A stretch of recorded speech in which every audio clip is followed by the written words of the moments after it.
مرحبا بكم أعزائي الطلبة المستوى الثاني بكالوريا علوم تجريبية SVT ou sciences maths. Dans cette vidéo, je vais essayer de vous présenter le dipôle RL. Comme vous voyez, le dipôle RL est composé d'une résistance et d'une inductance. Donc, une inductance, comme vous voyez, c'est une bobine, c'est un enroulement de fils, donc qui sont parcourus par un courant. Et qui dit un fil parcouru par un courant, ça veut dire création d'un champ magnétique et par la suite les lignes de champ comme vous les voyez.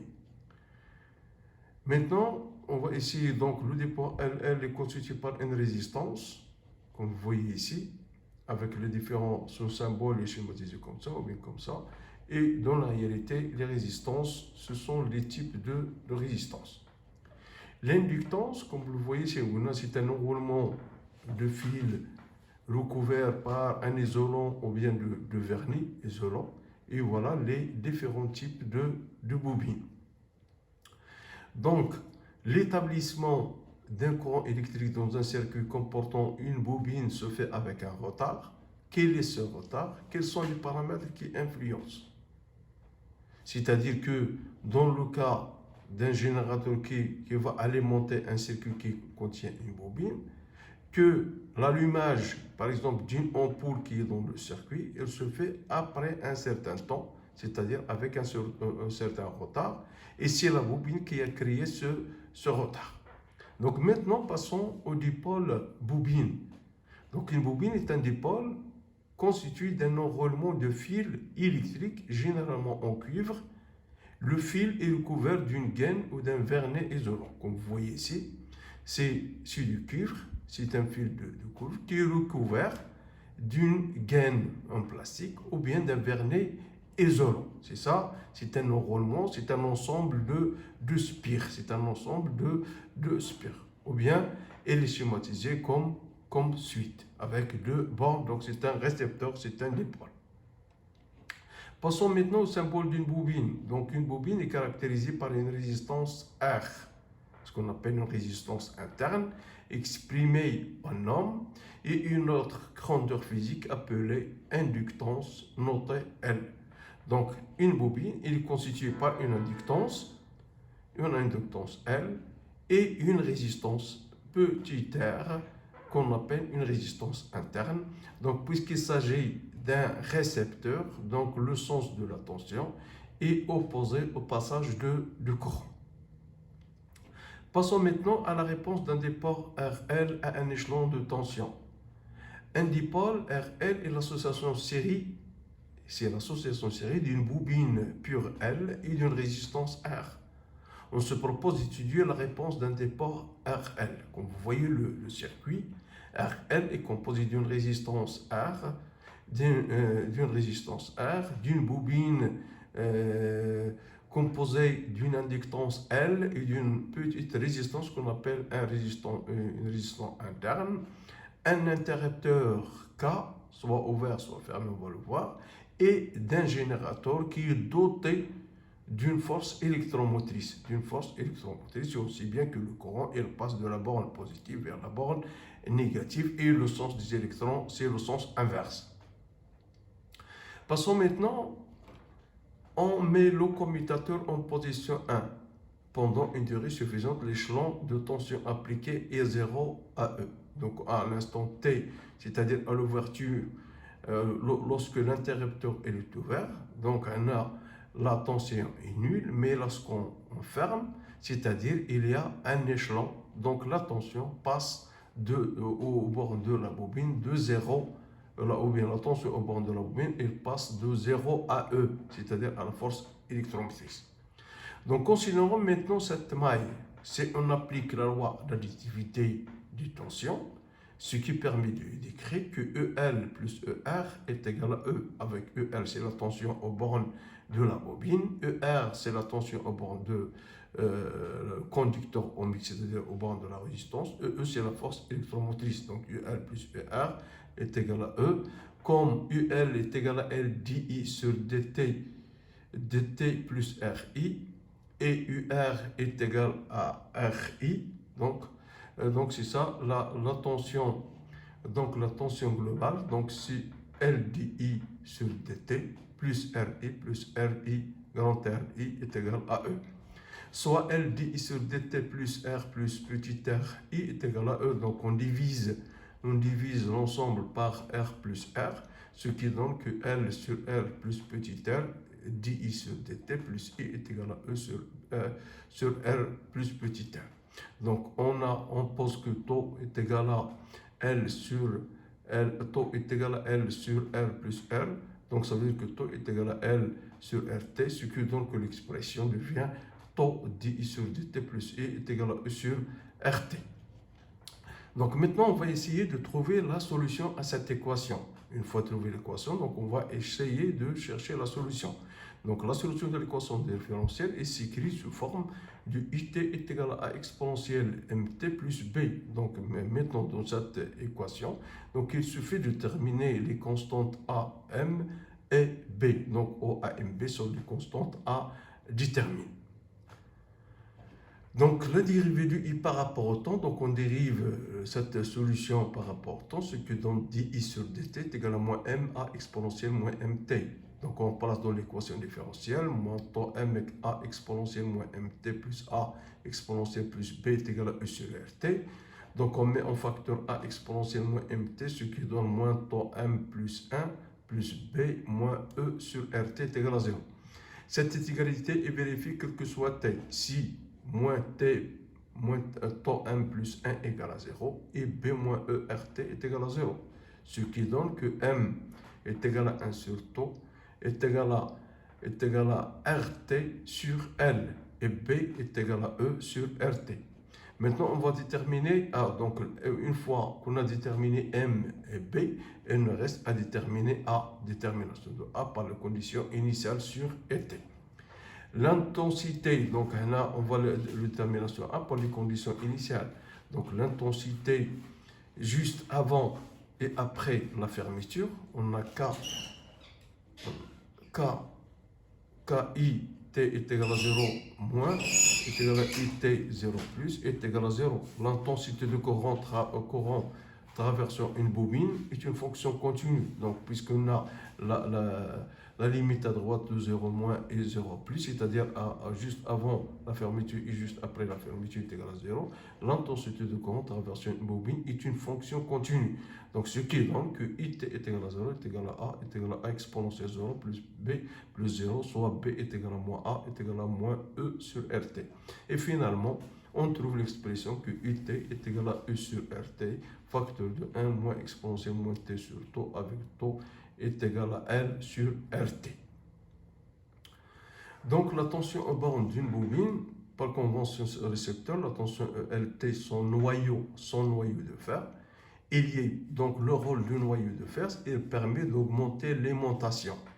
Donc, il permet d'augmenter l'aimantation, mais dans le cas des bobines qui sont vides à l'intérieur, donc l'aimantation est faible malgré le passage de courant. Son noyau de fer est lié à l'intensité IT de courant qu'il a traversé. Donc, ULT est égal à RIT plus LDI sur, c'est ça, au bord de la bobine avec EL, c'est en volts, R en ohm, I en ampère, et H en Henry, noté H. Donc, l'expression de ET dans le cas de l'établissement d'un courant, on a l'intensité, la variation dans l'intensité en fonction du temps est divisée en deux, donc en régime transitoire ou en régime permanent. Donc, le régime transitoire, donc l'intensité, elle varie en fonction du temps. Par contre, mais une fois qu'elle atteint une valeur constante, on a un régime, ce qu'on appelle un régime permanent, et on peut tracer l'asymptote à cette courbe. Donc, I est égal à U sur RT. Donc, on va voir par la suite comment on va déterminer taux, soit dans le cas d'un établissement de courant, soit dans le cas d'une rupture de courant. La constante K, elle est déterminée par deux méthodes. La première méthode, c'est la méthode de la tangente. On trace la tangente à t est égal à 0 et l'intersection avec l'asymptote, sa projection donne sur l'axe des abscisses le temps t est égal à temps. Donc, ou bien la deuxième méthode, c'est-à-dire on cherche l'abscisse de l'ordonnée 0,63 E sur RT, ce qui est la projection sur la courbe, ça permet de donner taux. Ça, c'est pour l'intensité. De même pour le Coran, on constate qu'il est constitué par deux régimes, un régime permanent et un régime, mais dans ce cas, par exemple, j'ai oublié de vous dire que dans le cas de régime permanent, que E sur RT I est égal à I0 est égal à E sur RT, ça veut dire que l'intensité I est constante. Et donc, si il est constante, donc la tension au bord de la bobine, elle est nulle. Ce qui ne reste, c'est qu'il devient comme un conducteur qui est ohmique, c'est-à-dire on détermine c'est la résistance. La même chose pour le courant, on peut déterminer le temps, la constante de temps, soit par la méthode de tangente, c'est 0,63 E0, c'était pour l'asymptote, soit par la méthode de tangente, un instant t est égal à 0, et l'intersection avec l'asymptote E0, la projection sur l'axe des abscisses permet de déterminer temps. Donc, pendant le régime transitoire, il s'est établi avec un retard. Et ce retard est dû à la présence de la bobine. Donc, expression de la tension au borne de la bobine. Donc, d'après la loi d'additivité des tensions, on a RIT plus UL est égal à E, ce que donne, on remplace IT par son expression, UL du T est égal à E moins R fois E sur RT, facteur de 1 moins exponentielle moins T sur taux.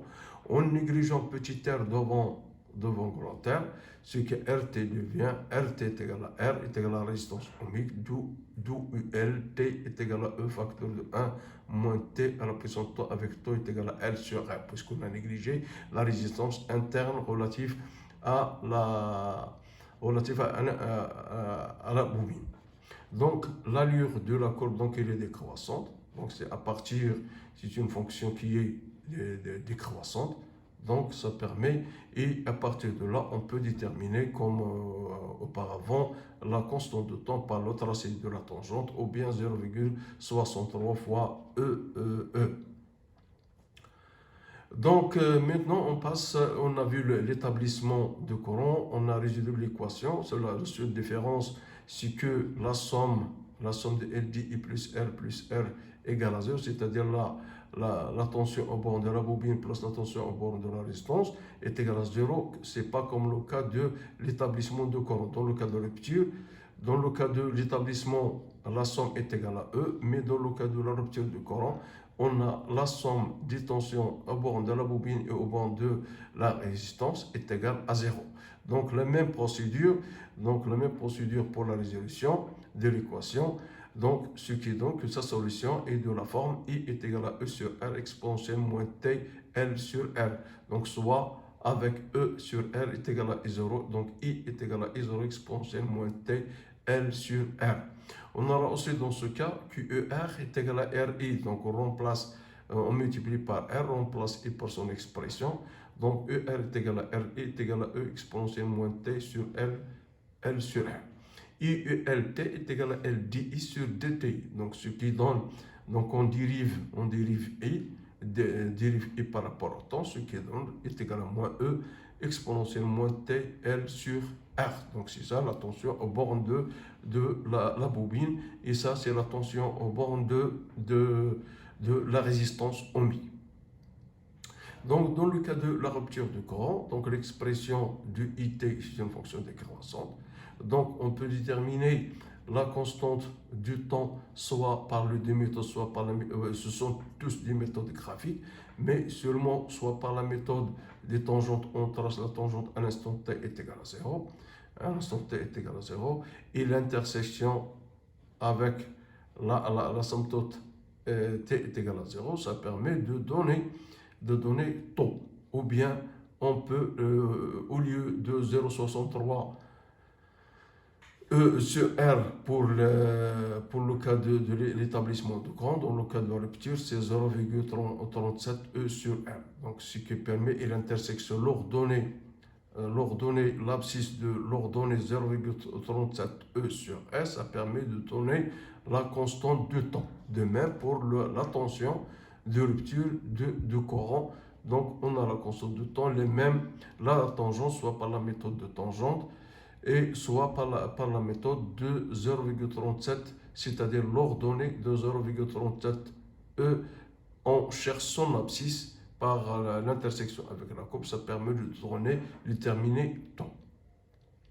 Maintenant, le résumé de la détermination de la constante de temps graphiquement. On peut déterminer la constante de temps graphiquement en pratiquant les deux méthodes, soit la méthode de la tangente, soit la méthode de la recherche de l'abscisse correspondant à l'ordonnée 0,63 et 0 pour l'établissement du courant et l'ordonnée 0,37 et 0 pour l'annulation de courant ou bien pour la rupture, soit pour l'annulation, soit par la rupture. Donc, deux méthodes pour déterminer graphiquement la constante de temps, soit par la méthode de tangente à l'instant t est égal à 0, soit par la méthode de la recherche de l'abscisse de l'ordonnée 0,63 et 0 pour l'établissement du courant et 0,37 et 0 pour l'annulation ou pour la rupture de courant, voire courbe ci-dessous. Donc, remarque, plus taux est petit, plus l'établissement ou la rupture du courant est rapide. Donc, il faut faire attention, plus taux est petit, plus l'établissement du courant ou l'annulation du courant, il est rapide. Bien sûr, une autre remarque, c'est que l'expérience a montré que la durée de l'établissement ou de l'annulation, c'est-à-dire taux, elle dépend de la valeur de L et de R, c'est-à-dire elle dépend de l'inductance et elle dépend de la résistance. Maintenant, on passe à l'aspect énergétique. Donc, aspect énergétique, une bobine traversée par un courant, il acquiert de l'énergie. Il joue le rôle de récepteur. Donc, il joue le rôle, donc, il reçoit de l'énergie.